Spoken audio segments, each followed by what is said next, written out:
Swami Shivananda ji used to tell this story about a shepherd that had taken out his sheep and was trying to keep them safe from these wolves that would come to attack. And so during the day, he would be able to see the wolves and he would have a stick and be able to defend the sheep and get the wolf to backtrack. So as the sun was setting, he thought to himself, I was incredibly efficient during the day and I saved all my sheep and I'm sure I'll be as efficient at night. And he made sure he stayed awake and he was very alert. And every time he heard a howling of a wolf, he also yelled and screamed and took his stick and waved it about. And he's thinking, this will keep them away. But the entire night, the wolves very silently creeped in and took quite a few sheep. Only when the sun rose the next morning did he realize his flock had halved. And he didn't actually protect the sheep like he thought he was protecting them. So experience is a great teacher. And that day, while it was bright itself, he went out and he gathered firewood. And as the sun was setting, he lit a huge fire so that he could see the wolves coming and ward them off. And Swami Shivananda ji would explain that as spiritual seekers, sometimes we get a snippet of knowledge and we think we're doing this incredible job just because we did it maybe in the spiritual environment or maybe for a short period of time while we were disciplined and regular in our contemplation and introspection and alertness. Maybe we were disciplined and efficient and staying in a mood of sattva. And then we continue to think we're being efficient, but ignorance gets the better of us. And so important to stay in the light so that we can actually see if we're being efficient or not. And this light is knowledge. And so we saw in the last chapter that the last quality of loving was knowledge. Because we see this so often in relationships. People think it's going so well. And then the other person either leaves or complains or has an affair and they're like, what happened?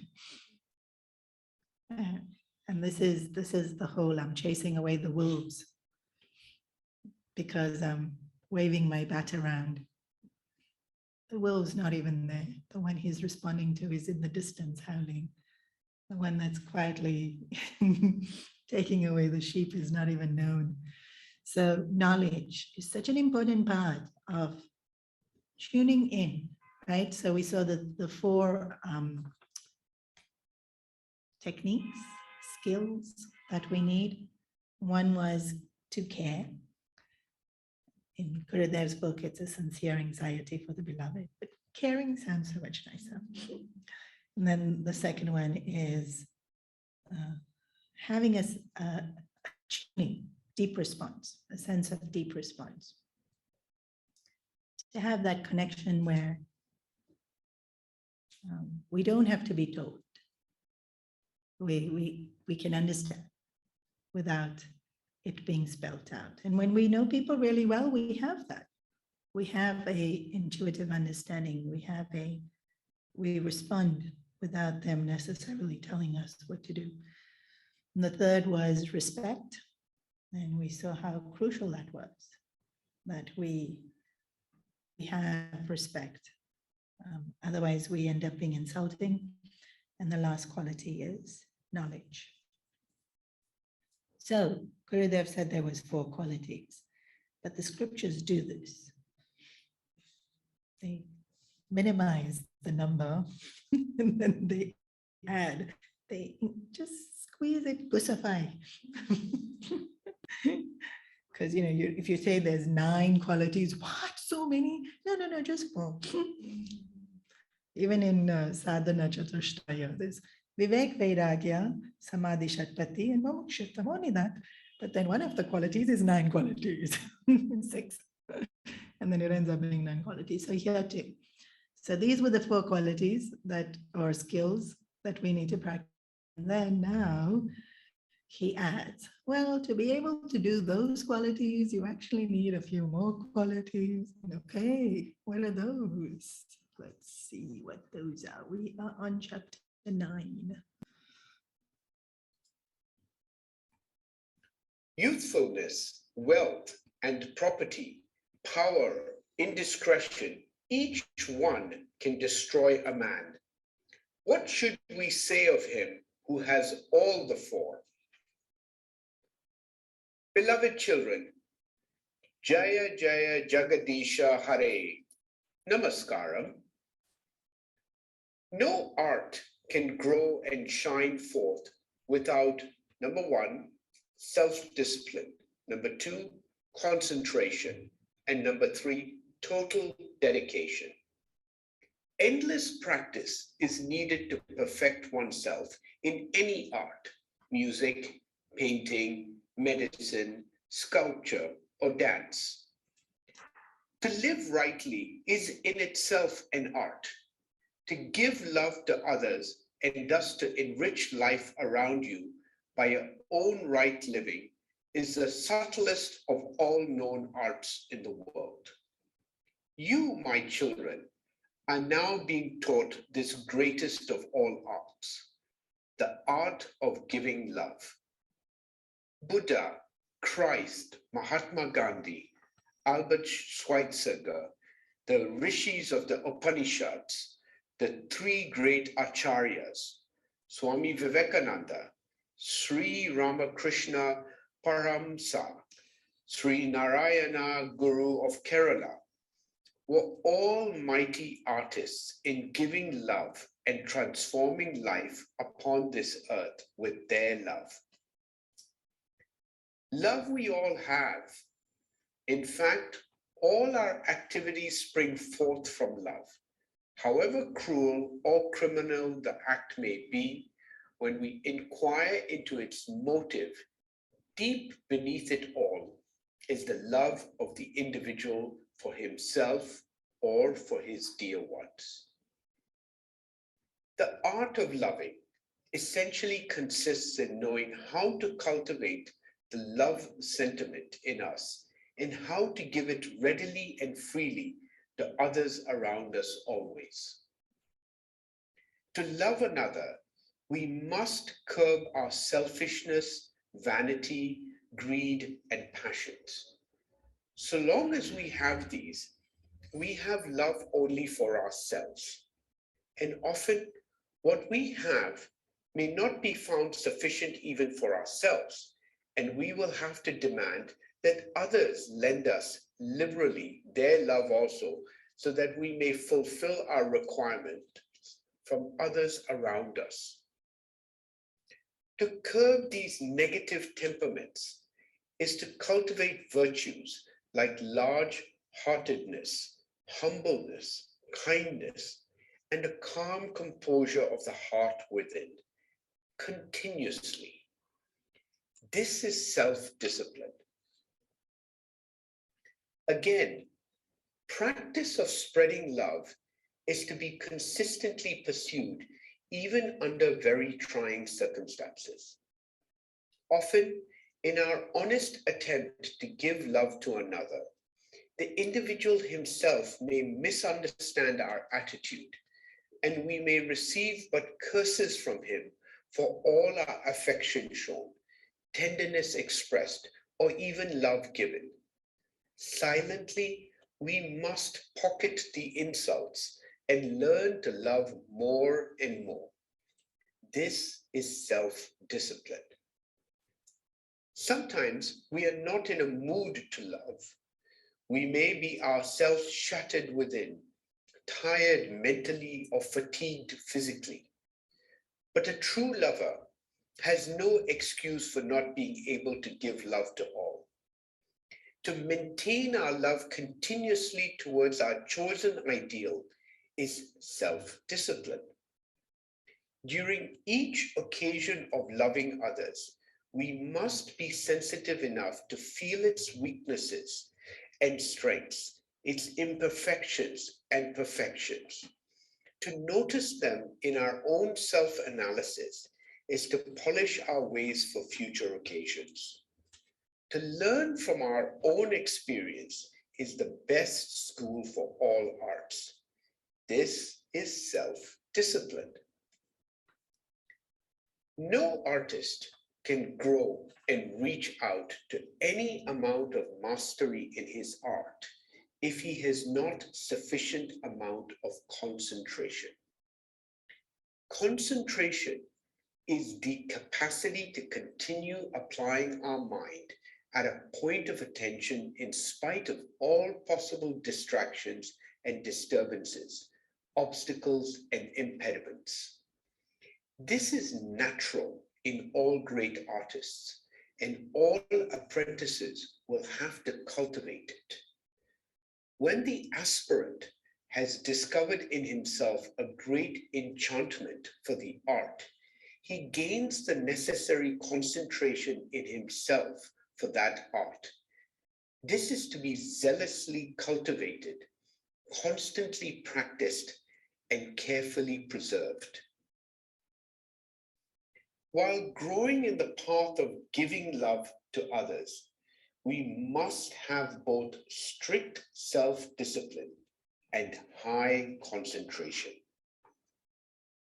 Lastly, we must approach this art with all seriousness, not as a hobby, but as our life's sole mission. And therefore, there must be in us a sense of total dedication to it.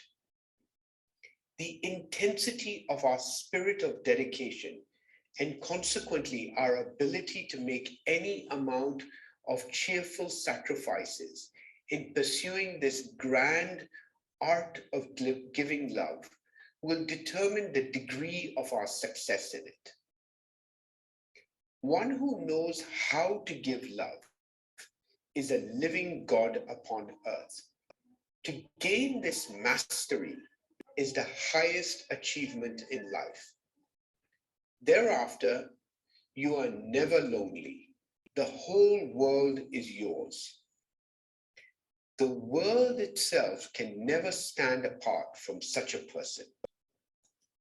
Naturally, in gaining such a divine state of kingship in life, for winning such a supreme status of sovereignty over the world of existence, we will not be the losers, even if we are to make the maximum sacrifices.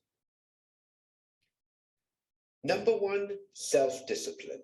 Number two, high concentration. And number three, a sense of total dedication are all auxiliary factors. They prepare us to give love. But nothing helps us in the art of loving as practice itself. Love breeds upon love itself. Narada Bhakti Sutra clearly declares that to love is the only means for cultivating love. Our first few attempts may not be quite successful, but let us teach ourselves by repeated falls. Watch how a child learns to walk. What industry, consistency, courage, and heroism. How many falls, yet up again stands the baby to try once again to walk by himself. And the child, in the end, masters it all by himself. So too, in the art of giving love to others in the world, he who has the heroism masters it through some of his early falls and stumbling. Again, Narada insists that love increases with an understanding of the virtues of the other, or Lord, and by glorifying them. Here, the word meaning but begs the solution. We must strive to reach at the subtle significance. There is none without some noble traits. Let us discover them, and thereafter, let us glorify them. The best glorification of a virtue in another is not by words or speech. It must be in imitating them and applauding liberally those persons for their simple, noble qualities. Love will flood out from us for them, for those very virtues which we first detected in them, helped us to cultivate them within ourselves. All these need self-discipline. If we are full of vanity, we will not have the large-heartedness to overlook the weaknesses and faults in others and detect the traces of goodness in them. We need to have great patience, for the world will not understand our sincerity. They will doubt our motives. The more the evil in a man, the less he will respond to sincere and pure love. Such an instance of larger resistance to love should be, to a dynamic lover, an appetizing challenge to be faced and heroically won over. My dear boys and girls, remember this.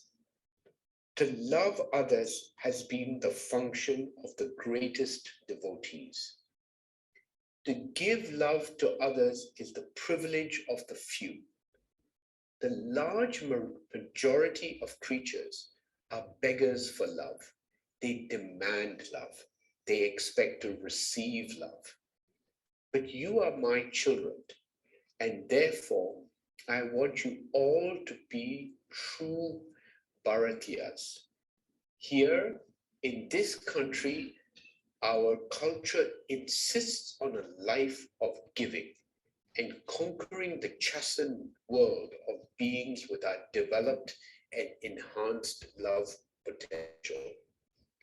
If we have the Ishvara Bhava, the divine attitude that the universe around us, extending all around, the infinite distances, is but Sri Narayana's own form.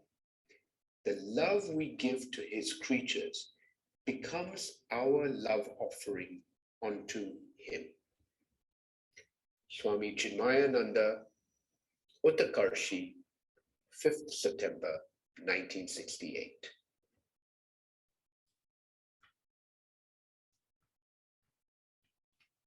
So I've mentioned many times, this book had a huge impact on me when I first read it 20-something years ago. And this para, where it says, sometimes we're not in the mood to love, was one of those lines that really, sometimes we're tired, or we're not feeling well, or, you know, it's your turn, not my turn. When we have those kind of thoughts, it's like, that's the discipline of being able to, that's when we know we really value something and we're committed, when we do it even when we really, really tired.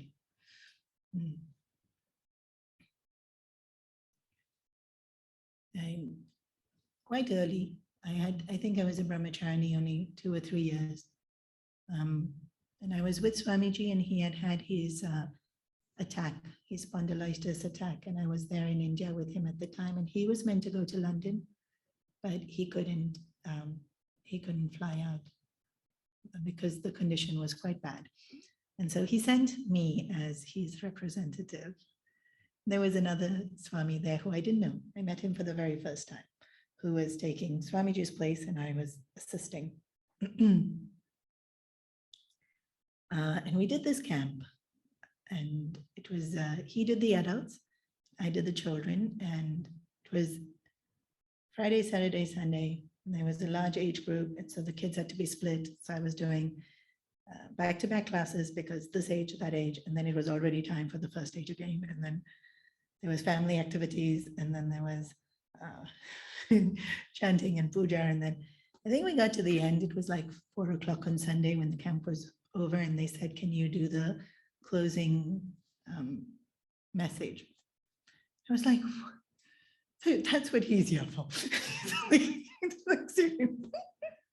Because I didn't say that, I was too young and too, not wanting to do the wrong thing and all the rest of it. So I went to him, and remember, it was the first time I was meeting him. That trip was the first time I was meeting him. And so I guess I'm also a little bit more used to Swamiji, who would be like, "Okay, you're tired." And he looked at me and he said, so I said, "Swamiji, would you please do it?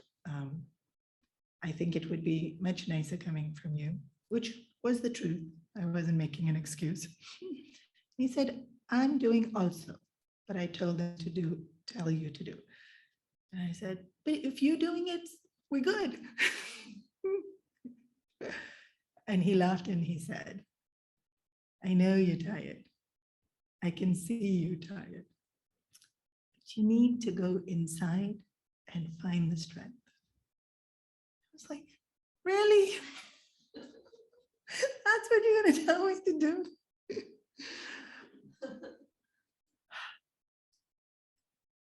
And so this para, sometimes we don't want to. Literally, we tired. Sometimes we're physically tired. Sometimes we're tired from life. We're not physically tired. Like so many people now are just tired of COVID. Like they're well rested. They've taken lots of multivitamins, but they just tired. We go into this mental lack of energy rather than a physical lack of energy. So sometimes there's physical lack of energy, and then it's hard to do things. And then sometimes there's mental lack of energy, and it's hard to do things. And then we have to go inside and find the strength.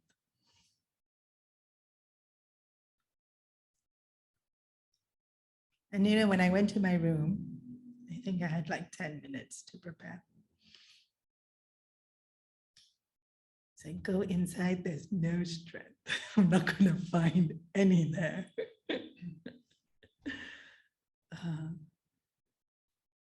And so default in my thinking by this stage already was I'd turn to Gurudev. It's like, this is that child in me that will go to Gurudev and say, "I don't have any, so you better give it to me now." But that's inside of me. Because it's not like Gurudev turned up physically outside and gave me an energy bar. Like in my headspace, when I demand it from Gurudev, I have it.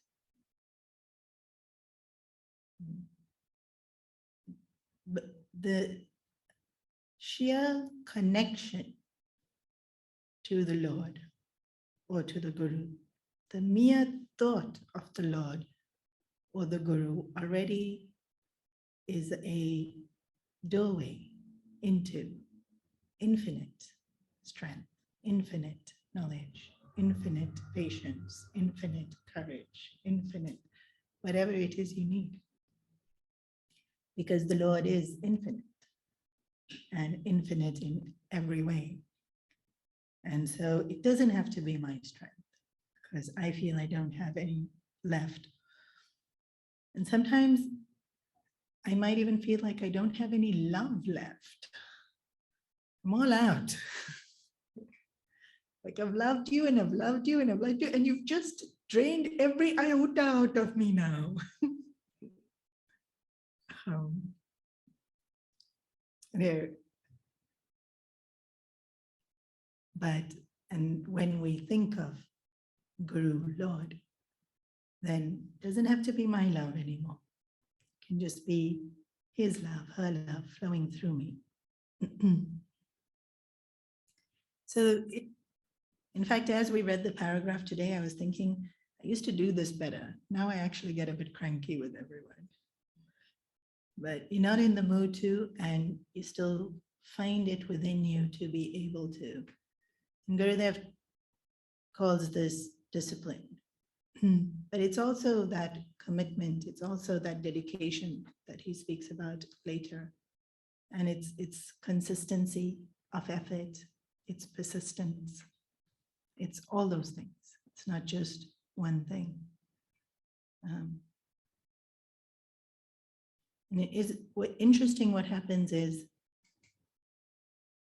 what we do and what we think reinforces to us our commitment and our determination to get to the goal. So my goal is to be more loving. And then I'm not in the mood, but I continue to do what is loving. And then it just reinforces to me that this is who I want to be. And that's actually quite important, because for so many of us, the reason we don't get to our goal is that lack of conviction.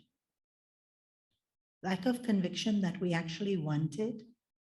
We can be very uncertain about what we want. And second is the lack of conviction that I'm capable of it. So even if I'm certain on what I want, which I'm not always, I may be uncertain that I'm capable of it. And then if I just commit to doing it, whether I'm capable or not, this is the best I can do at this moment in time. And sometimes I'm so physically exhausted, the best I can do is half a smile. Not even a full smile, just an attempt to smile. That's fine. Do half a smile if that's all I'm capable of doing at that time. But even that half a smile reinforces within me my determination to do and my ability to do. And so the discipline and the consistency of our efforts increases our conviction. And conviction, it gives us a lot of strength. And conviction gives us an incredible amount of strength. And so to deepen our conviction through effort and repeated effort and consistent effort. And so when we have already seen deep responses, paying attention to what they need, care is giving of ourselves, knowledge is understanding personality, and respect is looking for the good, then that's what we do even when we're tired. We know we should. Some things is about being and giving, and some things when we don't, because then that can be very vague. Love, how, who, when, just love. So some people can imbibe that instruction and figure it out, but some people need say hello, look at them in their eyes when you're talking to them, smile. And so make that list for yourself. If somebody who needs the list, make the list of all the things that help you to get into the mindset of giving and loving. And maybe you don't need such a detailed list. Maybe you don't need look into their eyes, say hello, nod when they say something. Maybe you don't need that list, but maybe you need let them finish talking. Because you get so excited to say, yeah, I know, you know what happened to me. No, let them finish talking. So it's very specific to me. saying, I'm going to love you by letting you finish talking, even though I think I'm far more interesting. But I'm going to love you to attempt to see that you are interesting too. So it becomes a personalized list. Sometimes it's a really, I don't know where to start, and you do really basic things. Sometimes I'm okay. I've done this a little bit, and for me, what I need to work on. And so have the list, because when we're really tired, I don't want to think of what to do. So the list is already there. I know it, and I'll be able to do it. And then sometimes the list is fine-tuning. It could be the in the skill of listening to be 100% present, or it could be remembering that nothing's so important that you can't laugh. Yeah. And those are like small things. So you've worked on the big, like the more grosser things, and now you're really fine-tuning. Because when we make someone laugh, that immediately changes it can diffuse so much tension. It can make, they were about to complain about their day, and now just one laugh and they're good. And it's not that I didn't want to hear the complaint. If you still want to complain, please do. I will listen. I will not. But if they already feel better, right? This is that sense of deep response. So we can become more, let's say, sophisticated in how we practice all these rules. And one that Gurudev didn't say, I mean, the rest is very self-explanatory, right? Dedication, of course, we understand, and it's very similar to discipline. And to be able to focus on what we need to do, again, we need that for everything. You need that to cross the road. So we all understand that. To be able to focus our attention. To gain knowledge, you need to focus attention. To have deep response, you need to focus attention. And one that he didn't mention, but very, very crucial, and he hints at it without saying it directly, is courage, right? He says brave, and he says, I think one other place he hints at it, but he doesn't actually use the word, and he doesn't specify that as a quality. But more and more and more, do practice love. And I would go as far as to say it's the first quality we need. Because so many of us have already been bruised. I was talking to a mom, and her kid was three. And she was asking me, how do I help my child deal with rejection? Your kid's 3. And so kid went to playground and very sweetly said, can I play with you? And other kids said no. And I'm like, firstly, who's so polite at 3? Like, don't you just start playing? I'm so sure we just started playing. Like, you don't formally ask. And the mom said, no, in today's world, you have to ask. And now, after COVID, God knows what's going to happen with that. It's going to get even worse. Okay, so at 3, she's already being rejected. We already bruised. And sometimes the person doesn't even mean to bruise us. I'm sure the other 3-year-old has. Actually, I know for a fact that the other 3-year-old does not have the cognition to understand that she is rejecting this person. There is zero intention of hurt and rejection. It was probably whimsical. It was probably one of her favorite words. No. Or even if it was, I don't want to play with you, because I don't like the dress you're wearing. It wouldn't have had, there's no substance for a 3-year-old to reject. It's very whimsical. And sometimes it's a parent talking on the phone and the kid saying, mommy, the mom's talking on the phone and the kid says, mommy, and then the parent's talking on the phone. Wait, can't you see I'm talking on the phone? And the kid feels rejected. And so by the time we're young adults, we so many bruises everywhere. We've been embarrassed, we've been insulted, we've been rejected.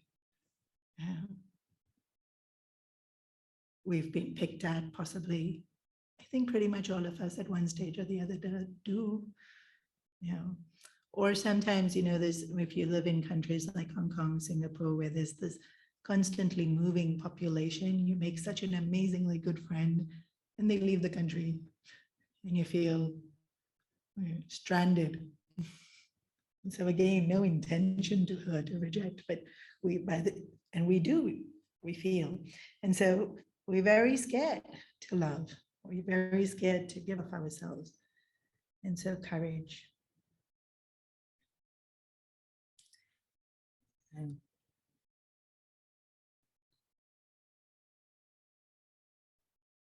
And part of this courage is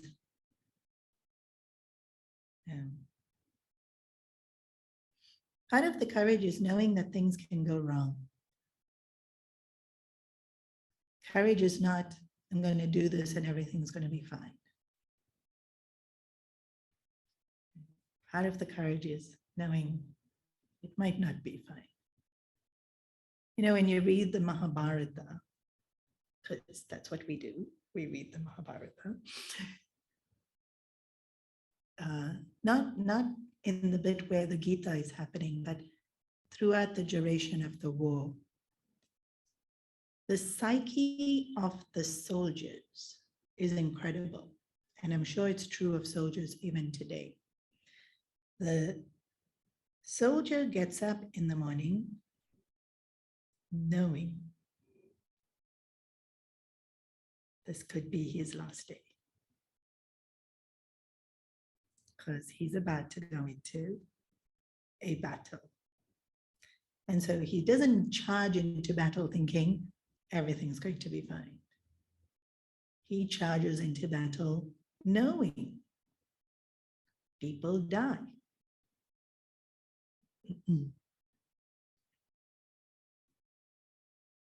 This is courage. He goes into the battle willing to face death.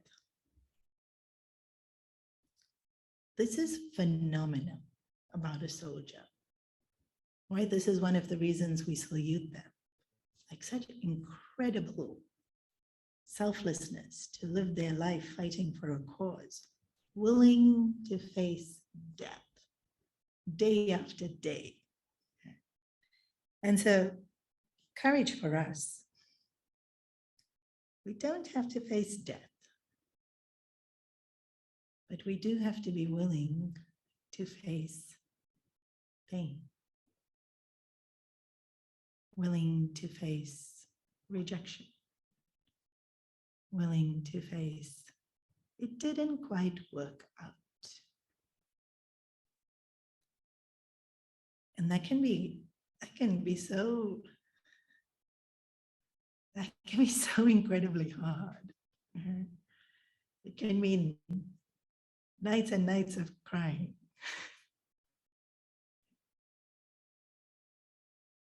And so courage would be the first quality. Because truth is, we don't know. We don't know what's going to happen.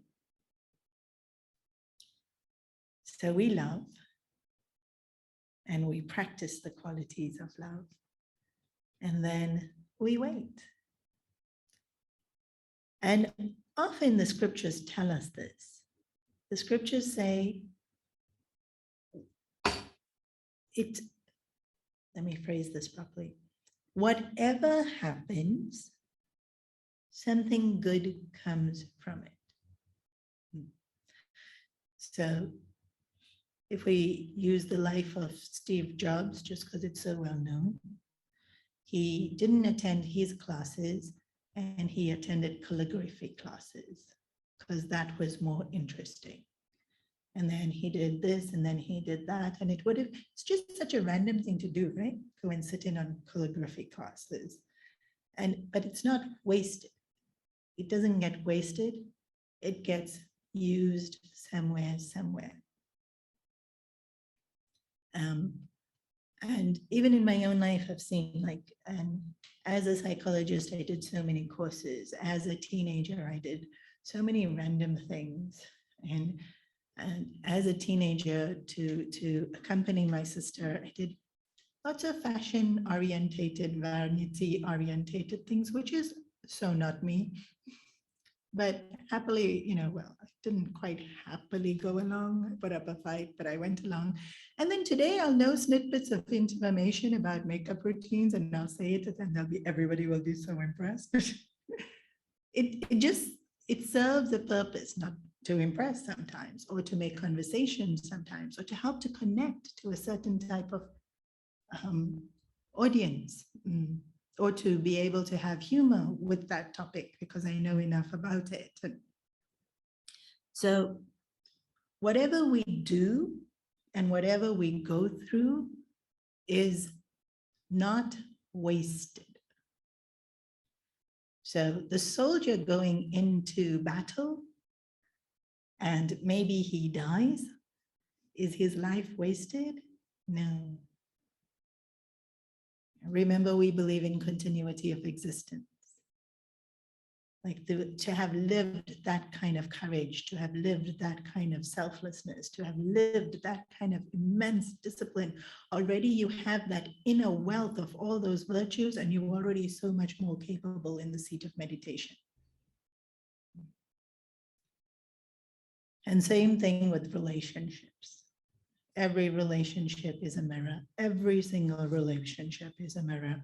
And so sometimes we go in there and we feel failed, but it's not failed. In fact, there's no fail.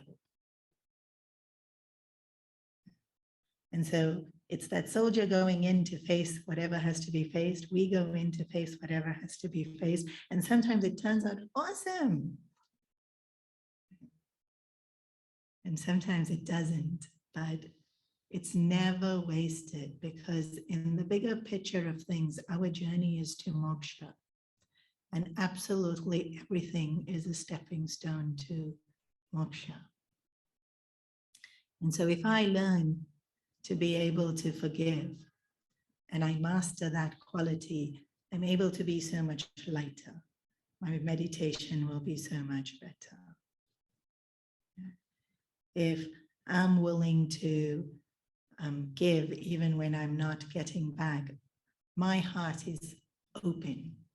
And a heart that's open will also receive as much as it gives. And what I'm receiving is maybe not anything from anyone else, but grace coming into my heart. And so we often tend to think in terms of, I need discipline to work, I need patience in the relationship, I need courage to be able to give a talk in front of an audience, I need, and we think of these virtues as required for our everyday existence, but actually these virtues are required for me to be able to close my eyes and detach from my body, mind, and intellect and come to know my divine self. And so if I have the courage to be able to love, even though it might be incredibly painful, it might not, we don't know. But I'm willing and I have the courage, then that same courage is what's needed when I'm sitting in meditation and I disidentify with the body. There will be this incredible moment of fear. The ego screams in fear in the seat of meditation, no, you cannot disidentify with me. And the fear is so overwhelming that it will bring you back. Literally pulls you like a yank back into this realm and this reality and duality, and then this rebelliousness that I'm never going to meditate again. And you stop doing your sadhana and you stop doing seva and you don't even go in front of your guru. because that fear is so incredible. But if I'm brave enough to love you, even though you might break my heart into 100 pieces, when I sit in meditation and every bit of me is screaming in fear, I'll stay. I stay. I stay true to who I am.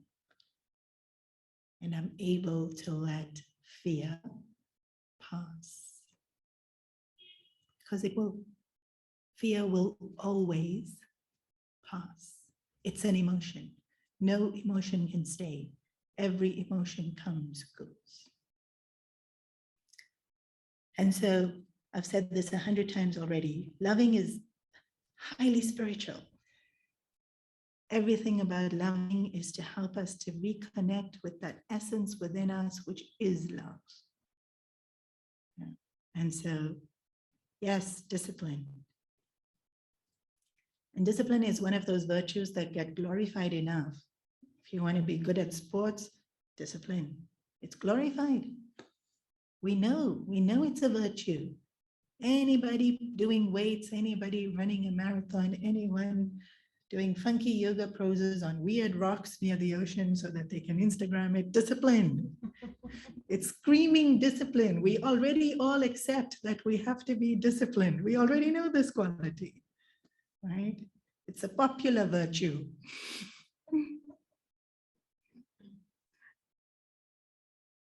Courage may be a little less popular, probably because it's a little harder. So he hints at it, but he doesn't spell it out. And then the other thing about courage is I have courage and I go forth and I love and I get hurt. Who hasn't? Every single one of us on this planet has been hurt already. Now to have courage is twice as hard. It was hard enough the first time.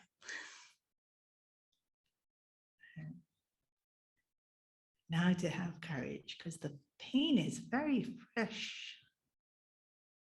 And interesting that we forget pleasure, and it's interesting that we forget good times, but we really remember bad ones.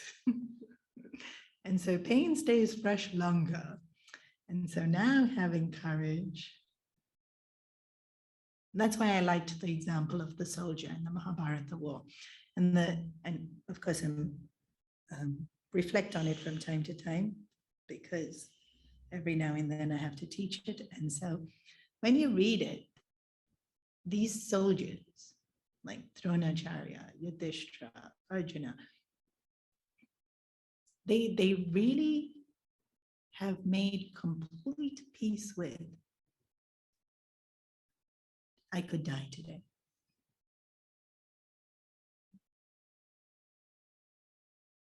And if they can make such complete peace with, I could die today, and not just soldiers, right? Sometimes people with terminal illnesses also, they just make such complete peace with, I'm going to die. If we can make such complete peace with, I'm going to die, we can make such complete peace with, sometimes life hurts.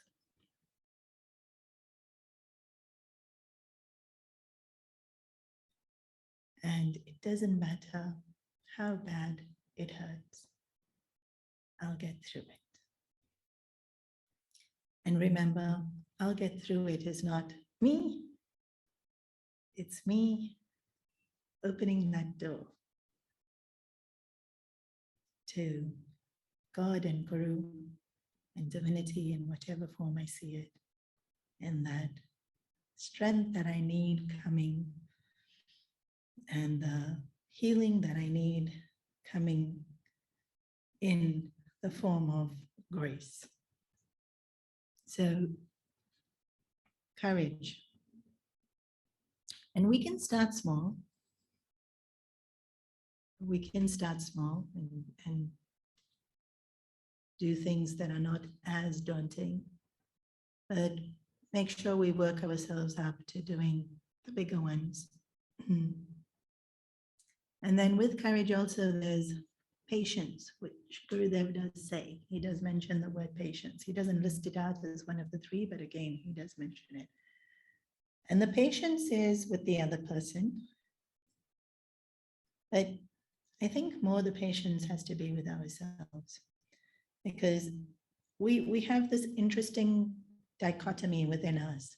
We have this part of us who wants everything our way. Yeah. I like summer, so it should be warm. I like whatever in the group dynamics, the way I want to work, the way the house is arranged, the way I like things to be placed, menu, and so we've become a society that's used to getting what we want. So, 40 years ago, there was one television in the house and everybody watched the same show. But now everyone has their own laptop, and if you don't like the show I'm watching, everyone just watches their own show. And so we've gotten used to this, just doing what we want and getting what we want.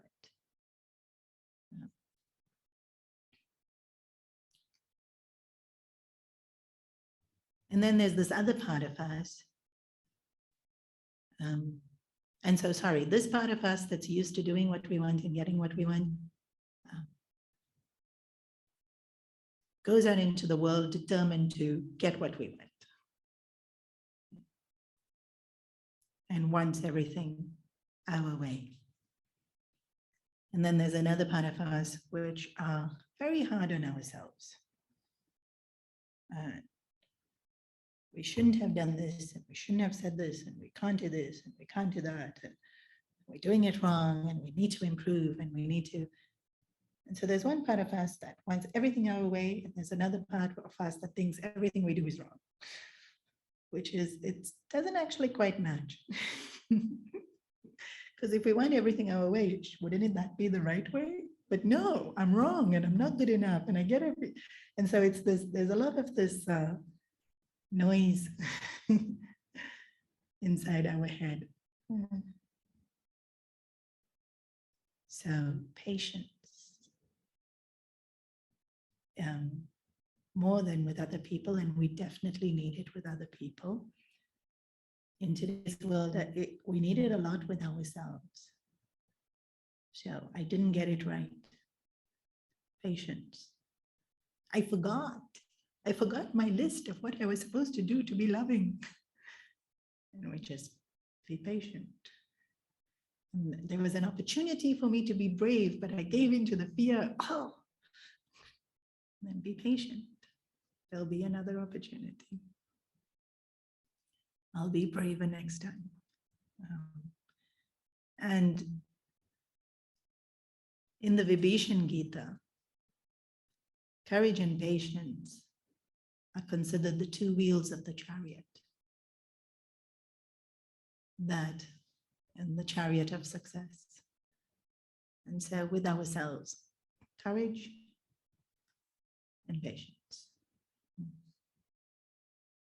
With other people also, patience and discipline and dedication and sincerity. And so if you actually think about it, we need so many virtues. Patience. We'll get around to one of them. So which one shall we start with?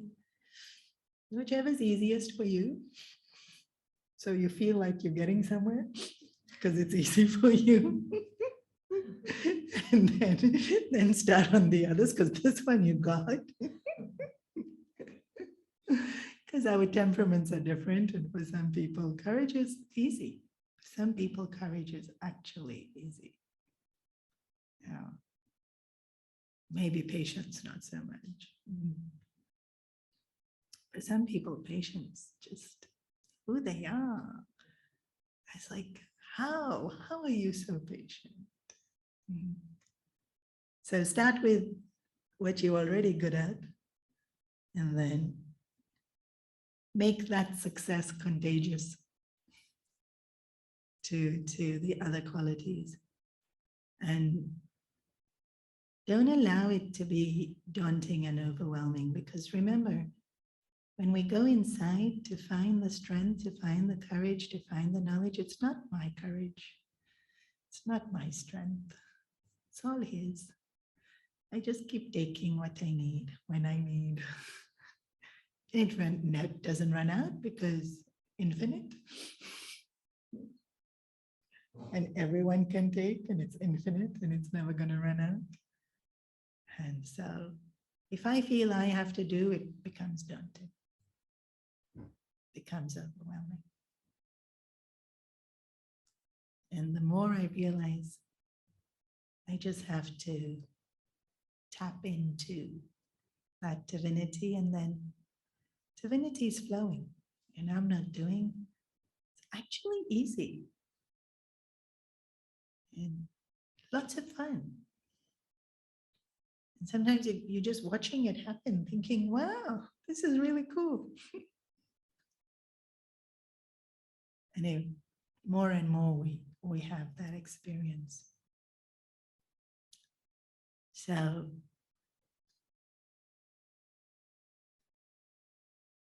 to conclude all the qualities we need, one that's, I guess, imperative is abhyasa, is the Sanskrit word. English translation, practice. Again and again and again and again.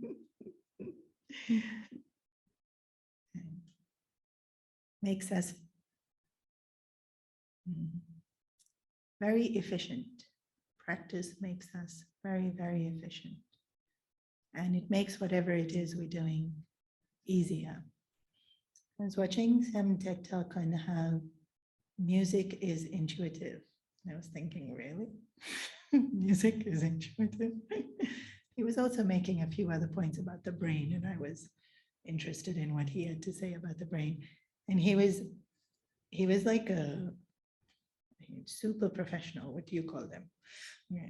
Like when he plays, it's like water flowing. And he was mimicking how a person who's learned piano for 3 weeks plays. It was so jarring and painful. And then he said, and then 2 years later, they sound like this. And then it was better, but it was still like every now and then, oh. And so he was explaining that your muscles learn the memory.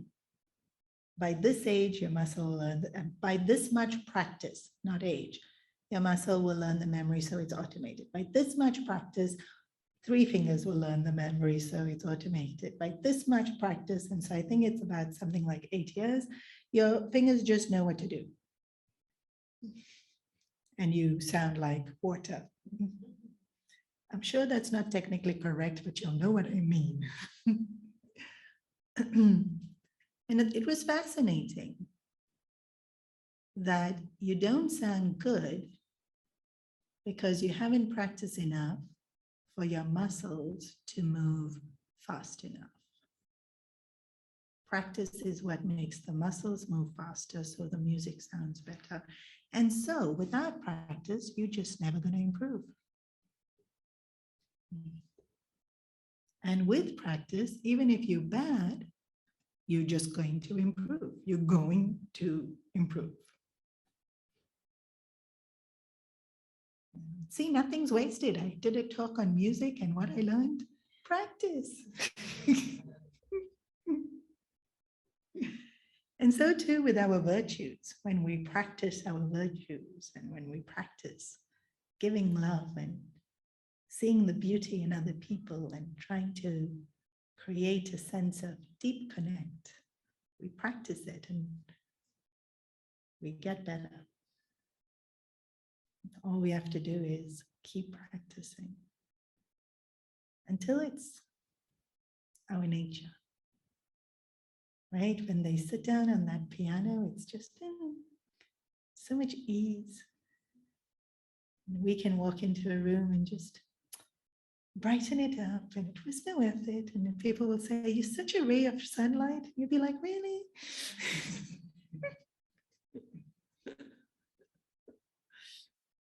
So that's it, I think. Yep, I'll pause here. Any questions?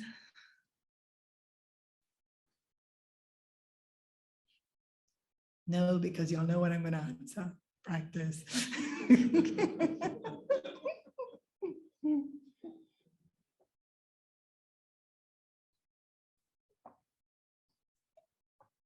No, really, y'all can ask.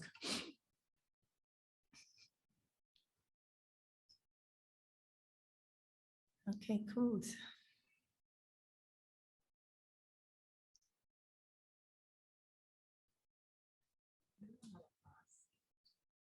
What if there are people who don't actually want love? If the other person doesn't want love,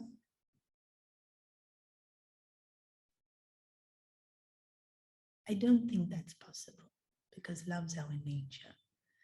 They may not want love from you. That's possible. But not want love, I don't think it's possible. It's okay, you still give. But if they don't want you, then you respect that as well. You give as much as is acceptable. A certain amount will be acceptable. Or give it in a way that's acceptable. I think that's the question. Sometimes they want something else rather than. No, they want love only. Their understanding of it and their manifestation of it might not be mainstream. Yeah. So, within the laws of Dharma, give.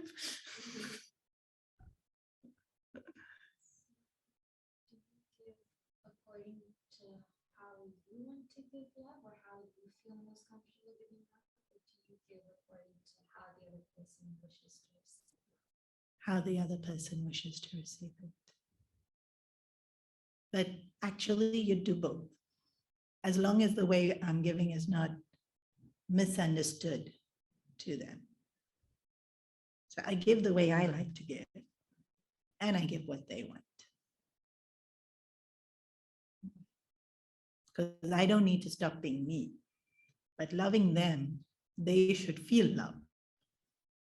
So it should be in the way that they want it. That's under deep response.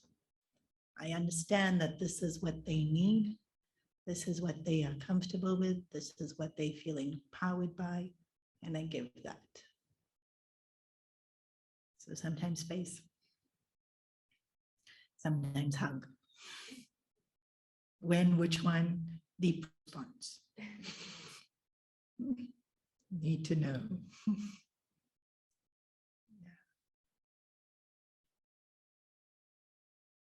Can you please elaborate the sentence? During each occasion of loving others, we must be sensitive enough to feel its weakness and strength. Is that a line in the book? Around about, where was it?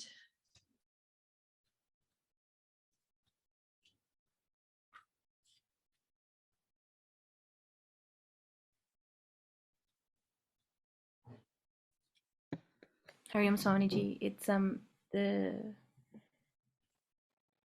sometimes we're not in a mood to love, we may be ourselves. That paragraph. Okay.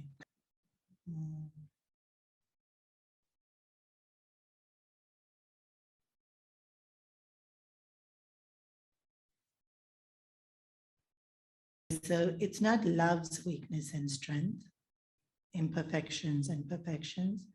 It's ours and the other person's.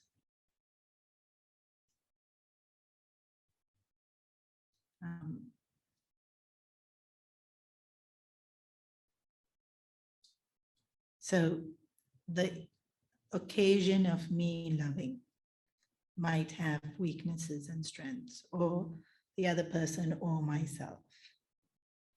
And so I am aware of my strengths, my weaknesses, my imperfections, and perfections, strengths. And then can be also theirs. So in this example, I'm not in the mood, I'm tired. Then I'm aware of when I'm tired, I get cranky. This is true. So I'm highly aware of it, and then not always, but I try to be highly aware of it and not snap their head off just because I am tired. And then if I fail, which I do, I'll be patient with myself and try again next time if they come back.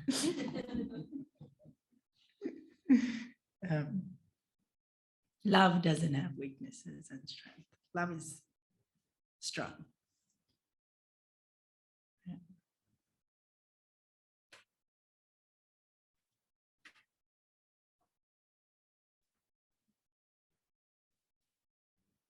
Okay.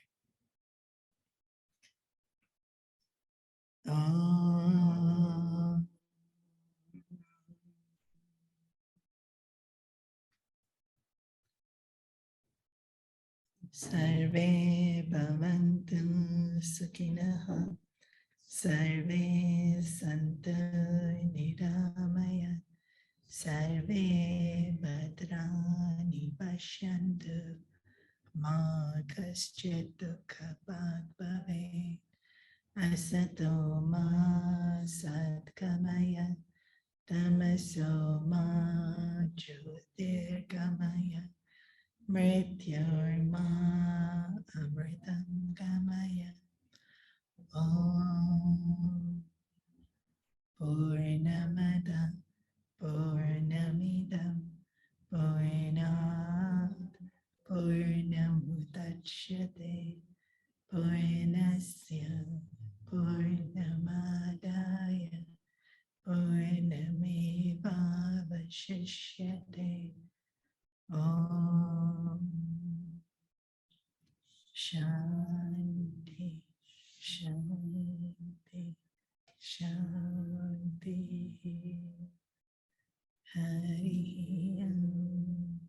Shri